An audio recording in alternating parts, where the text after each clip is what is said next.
little bit flighty, so we'll give them a bit of smoke just to calm them down. Right, well this afternoon we're going to have a look inside here, make sure everything. I like bees. I've got, I suppose you could say, a sort of communication with them, really. Every summer, Peter Springall opens his hives for the entertainment of the Bromley and Beckenham beekeepers.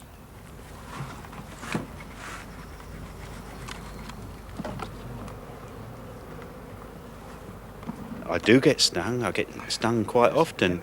Generally speaking, because I've done the wrong things, you're very gentle with them and you respect their wishes. Generally speaking, they're quite defensive and they don't worry about you all that much. Right, now this has got a lot of interesting things on it. If I shake the bees off, we can see it all happening. Right, now there's some sealed brood there. Over the top of the brood is the pollen arch. You've seen all the pollen coming in on their little legs, little bags of pollen there. And this is the sealed honey, the stuff that they're storing for the winter. If I put my finger there and take all the cappings off, you can actually see the honey. Ah, there's a bit of luck. There she is. There's Mother herself. Now if I point her out to you. Now if we can look very closely, there's an egg just coming out of her tail. It's right hanging on the edge of her tail now. Now she's looking for it's gone. One of the bees have picked that egg up because it's gone now. It was on the tip of her tail a moment ago. There she goes. She's looking round for another cleaned out cell. Can you still see her? Isn't she a black one? Most beekeepers wear veils and protective clothing to avoid being stung. Peter never wears gloves, and his bee hat, when he bothers to wear it, has a hole in it. He believes that handling them and talking to them creates confidence on both sides. If they don't sense your fear, they don't sting. Cute. As you can see, it's got the latest thing in queen excluders, plastic, like everything else these days. It seems to work quite well, stopping the queen from getting up and spoiling the honey with eggs, which is just what we don't want. Some 30,000 people in England alone keep bees for fun. In a good year, a single hive can yield 50 pounds of honey. In a bad year, they could all die. A beginner can find that the price of his equipment means his first jar of honey costs £30. For a successful beekeeper, there are fringe benefits: beeswax to sell or turn into candles, surplus honey to make into mead or ferment with fruit. The highlight of the open day is the tasting of Peter's homemade brews. Grape juice, red grape juice. This is Arthur's creation, this one. Yeah. That's the one you like, is it? That's the one for me. Not as clear as it ought to be, but still, we won't put too fine a point on it. Oh well, here's to a good season. Cheers. Cheers. That's a grape for yourself. Did you? I don't know this is ours. People always seem to marvel at the fact that you can make mead, but I always say, well, if you can make a decent pot of tea, you can make a decent gallon of mead.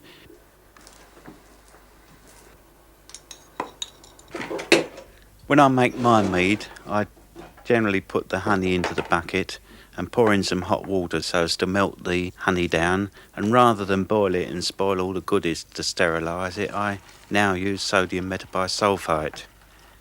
If I put it by for a day or two for that to work, I then later add the yeast and the other nutrients.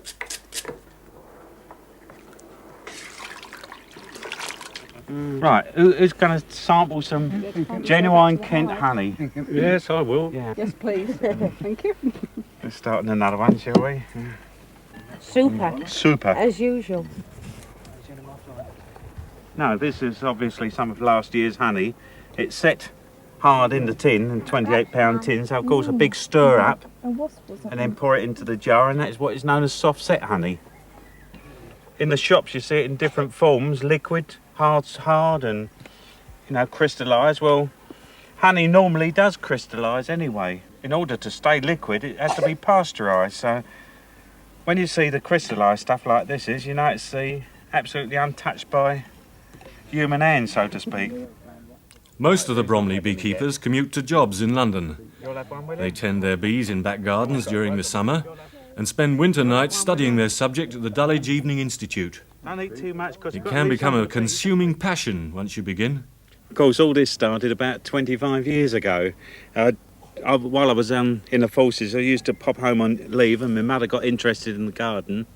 And this old chap used to stick his head over the garden fence and say, "Oh yes, those beans are doing wonderful. Oh yes, they're doing wonderful. Not enough bees though, not enough bees." And of course, he kept on about this not enough bees business until he got me sufficiently brainwashed. And when I came out of the forces in 1948, I bought myself a stock of bees, and that was the end of it. I've been keeping bees many years before I started on the pollination. This all came about when a beekeeper who did have one or two hives in an orchard, he had to move out due to vandalism, and they had a change of manager at about the same time. This new manager fetched along a man from the ministry who said, well, the only way you'll get any output from this orchard is to have bees in. Up to that time there'd been a history of virtual economic failure in this orchard. So the manager, he said, well, he got onto this beekeeper that had moved out and said, well, I want some beehives. What can you do about it? And he said, well, I can't, because my bees are just down the road, and if I was to move them here, they'd all go back to their old home. So the thing is that if you're going to move bees about, you've got to move them at least 3 or 4 miles away from their original site. We got a little group up between us, and I think we put in something like 15 hives. And at the end of the year, it turned out he'd actually made a profit with this orchard, which had been unknown before. At the present rate, it's earning £5 per hive to put one in an orchard.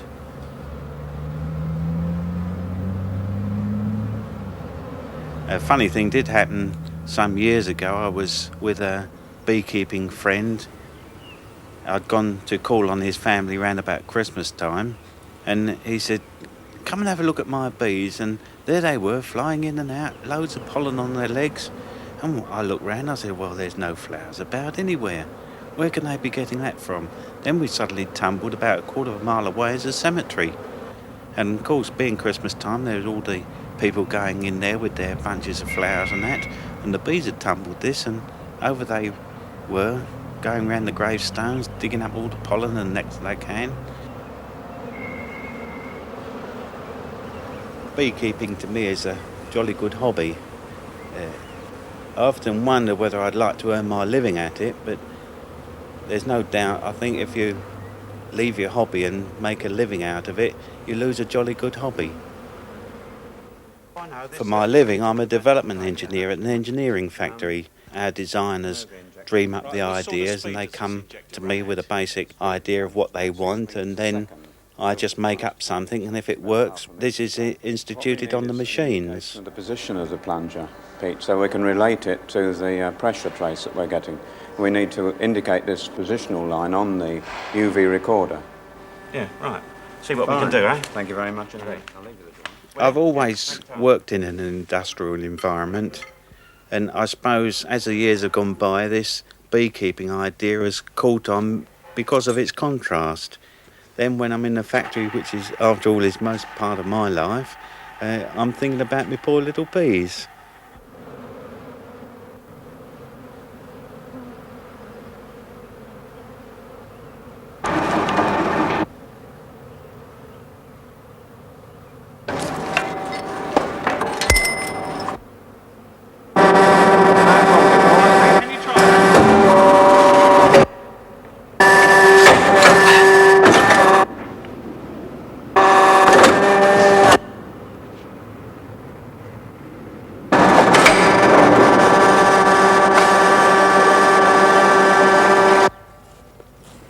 If you come to think of it, 200 years ago we were all farmers. For a person like me that spends all his week in a grimy factory, to get out in the fields weekends and indeed evenings in the summertime is quite a contrast. Of course, it makes me a stockholder to some extent. I've got several beehives scattered around in various places in Kent.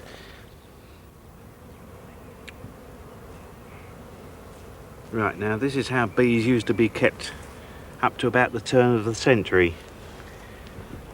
Mind you, the skeps in those days were made of straw, which was the original material, the traditional stuff. But this one is just made out of rope. It's more or less a demonstration piece as much as anything. Now there are ways of getting the honey out of these combs. One, you could actually break off the outer combs and take the honey away. Another system was there was men called bee drivers. They did it as an occupation. They used to come round and put another skep on top of this in the autumn time and go tap, tap, tap, tap, tap for several minutes, drive all the bees out into another hive, and then the owner took his hive and the bee driver took the bees away. That was his wages. Well, like all beekeepers, there came a time in my beekeeping career when I thought I could design a better hive than other people. They do say that you shouldn't design a hive unless you've kept bees for 20 years. Well, I've kept bees for over 20 years, so I suppose I qualify. Most beehives these days are made out of wood, but with my job, of course, I look to other materials, and I use this fiberglass, line it with that, and then pour in polyurethane, which makes a double-walled insulation. Bees seem to be perfectly happy with it. I'm happy with it because I might be able to make lots and lots all the same. This is, in fact, is one of the finished glass fibre hives. The whole point about having a beehive at all is that you can keep the bees in it, and you can use these movable frames. If you left the bees on their own, they'd just keep building comb. They build it this way, they build it that way, and there's very little you can do with it. If we move over to here, this is the frames that we put in, and there's a sheet of wax foundation. This is actually beeswax. It's been processed by a manufacturer. They make it into flat sheets first, mould it into these flat sheets, and then they run it through rollers which produce these dimples. There's 25 to the square inch, and once the cells are drawn out, the queen will lay eggs there, and that will produce workers, the females. Beekeepers have always kept bees in some sort of convenient container, and it wasn't until about 1851 that a reverend gentleman named Langstroth discovered what is known as the bee space. And this is that if you keep bees in a box on frames, provided these frames have got a 1/4 of an inch space all the way around them, the bees won't stick these frames to the box. Another thing I always reckon to do is to make a few sections. But I like to give these to people at Christmas times and things like that, and of course they're useful for showing as well. Now pop a piece of foundation in. This is same sort of stuff but much thinner, because when this is complete, if I pop that in there and close it up like so, and it's supposed to stay flat. Right. Now, what actually happens is 21 of these go in. With a bit of luck, the bees work on the ones in the middle, and the ones on the outside don't get fully drawn, and you can't use them again next year because they go on the table. At one time I was doing quite a bit of boating, and I used to get away Friday nights and stay on board the boat, get home Sunday night, and at that time I was living with my mother. And she used to do all my washing and ironing and the cooking, and I had no domestic worries at all. Then Mother fell ill, and it got rather difficult for me to go away weekends. The beekeeping, on the other hand, it's so easy. If I'd stay indoors Sunday morning and do a bit of domestic work, and if it was a nice Sunday, I could just pick up the phone and say to my pal, "Do you fancy a run down to Taxfield, or do you fancy a run down to Rootham?" And we'd spend an afternoon playing about with the bees, come home again. There was plenty of time to do other things. Foundation, of course, is one of the dearest commodities in beekeeping. A few months ago, there was an old gentleman whose bees I used to look after for him. He was about 89 and couldn't really handle them, but he still wanted to keep his bees. He passed away and left me all his bees and his beekeeping equipment. On the Sunday, I went along to see the bees, and I said to the bees, "Well, I'm afraid your old governor's passed away, but I'm going to look after you." The old bees came and looked at me, and I moved them away from that position where they were that particular time to another spot, and we opened them up, and all they were right little devils. But I kept talking to them and telling them that I wasn't going to hurt them and anything. And a few minutes later, I called my pal over. I said, "Look at these, Arthur." He says, "What have you done?" And they were as mild as anything. They must have known. The council was starting a nature study centre here at Beckenham Place Park, and they asked me to install an observation hive. The observation hive has the great merit that you can see everything that's going on. Bees are one of the only social insects in this world that live right the way through the winter, and as a result, during the summertime when there's flowers about, they have to store all the honey they can so that they've got something to live on in the winter time. Not only is it food for them, but it's also heat as well, because by consuming the honey they manage to maintain the brood nest temperature. The bees have to maintain a temperature, I believe the figure is about 97 degrees Fahrenheit. This they normally do by getting into a cluster, and they build this ball of bee bodies all the way round the brood and maintain this temperature.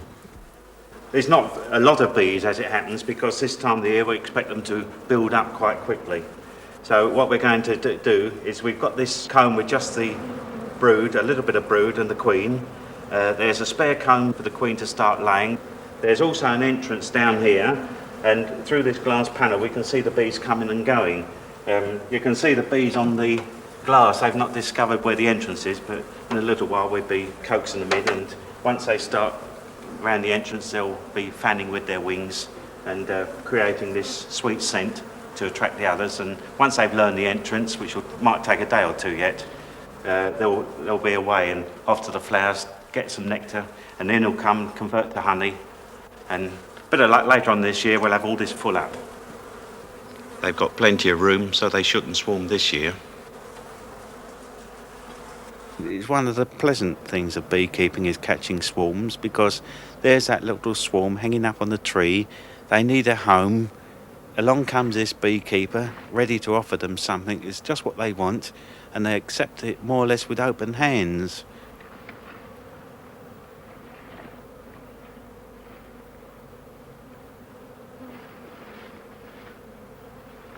Funny thing with bees, you see a great big cluster of bees and you really expect they're, at the slightest provocation, they're all going to fly up into the air. But this isn't the way with bees. One of my little tricks is to more or less hold them, before I actually shake them, to hold them near where I want them to go, so that they get the idea, they get the smell of it, they get the general environment. Then a quick shake so that they're not too startled. And eventually, once they realise there's a nice little home waiting for them, they'll all start running in. You always want to know where the queen is, really, because the whole stock revolves around the queen. The practices that I've always adopted is, whenever I see a queen, I mark her. I always use yellow because, being partially colourblind, it's a colour that stands up well. There are different colours for different years. It works on a 5-year cycle, because queens never live more than 5 years. In 1962 I bought myself a cine camera, and I got quite keen on filming this business with bees. It can be quite a trick too, setting the camera up on its tripod and then running and performing with the bees and waiting to hear the camera clicking so as you can start the action. Then as soon as the camera stops clicking automatically, have to drop the bees and run back and wind the camera up.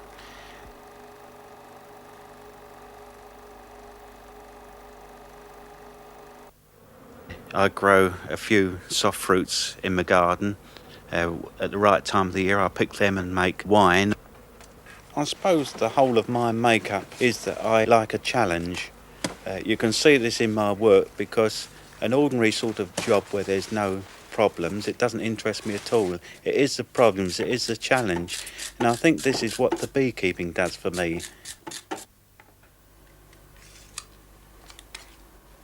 I like my little bees as individuals. Sometimes I go round to a stock in the springtime and they've died out for some reason. I feel very regretful about this, as much as if you lose a relative. Even now I look round at beekeeping clubs and you don't get many unattached ladies coming along to beekeeping clubs. So this probably is one of the reasons why I've stayed a bachelor. I suppose living alone and staying a bachelor so long, I've developed lots of funny ways. If I ever met someone, I'd like to meet a chemist because that's something I know very little about. This is a hydrometer. It actually checks the density of the liquid that it's immersed in, which gives us a measure of the amount of sugar content. This in turn indicates how much alcohol we can expect in the finished wine. I always enjoy August and September of beekeeping because this is the time when the honey's coming in. All the honey really means to me is that it's a measure of my success as a beekeeper. When you take the comb out of the hive, it appears as one sheet of wax, which is sliced off with a knife. This exposes all the cells, and what I do is to just place it in my machine, which is something like a spin dryer, and whirl it round, and all the honey pours out.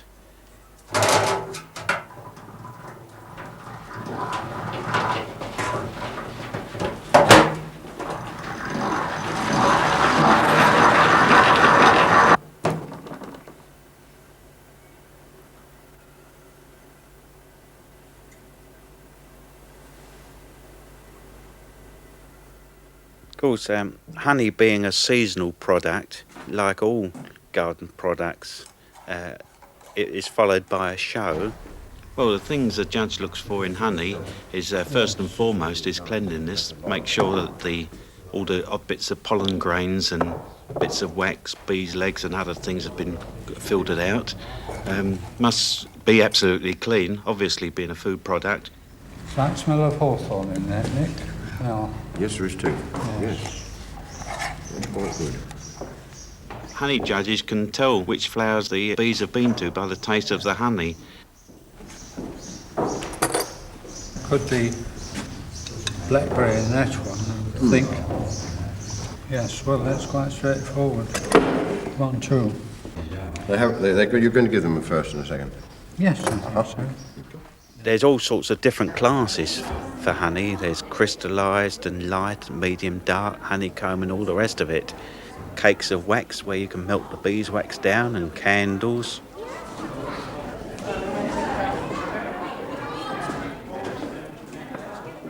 After the jars come off the show bench, if you have a look at them, you can generally find a reason why the judge rejected it. You don't always know what the competition was like. The reason you didn't get a prize in this one was because you left all those bubbles on. Oh, yeah. Now, if you'd got an egg spoon or some such and carefully skimmed it off all the way around and then gone round it with I use myself a cocktail stick. Oh, yeah. Whip it round the side, Bob's your uncle, and it comes off clearer. Probably come off as clear as this fella's. And his, you see, he's got nothing on the top. what a difference, yeah. That's one way of doing it. I use one of the wife's teaspoons. I'll have to watch that one for the national. Yeah, it's a good idea. It's not the honey, it's not the mead, it's not even winning at shows. But I always get the feeling when I'm working on my bees that while I'm talking to them, they're talking to me.